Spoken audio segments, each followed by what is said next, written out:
Hi there. In this short tutorial I will show you the main capabilities of the Grapheme Database Explorer module.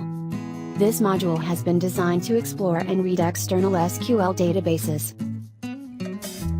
First of all, I create a new empty project named Test01 and I make sure to include the Database Explorer module. Done. When the project opens up, I move to the Design Explorer perspective. The left side view named Design Explorer contains any imported databases and shows its structure and main characteristics. From there we import a new SQL database via the Open Database button.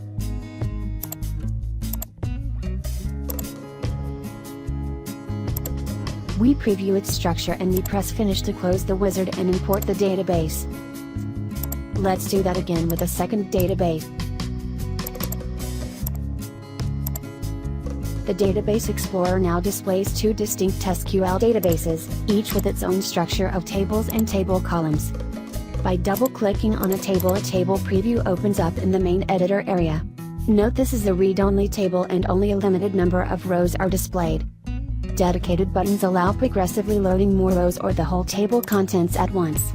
This latter option being used carefully as very large set of data may be loaded in memory if the source tables are huge. Let's now refresh the table one more time to make sure its contents fully match the source database. Done. Okay, let me show you how we can clone the current SQL table preview into a regular project table. Here it is. Easy, isn't it? Done. Despite being a read-only table, this preview allows performing some checks on the loaded data, including some initial descriptive statistical tests. Okay, let's now see how we can query the SQL database to extract a specific set of data and to save those in a Grapheme Project Table for further analysis. From the Database Explorer view, we select the Query Database button among the available tools.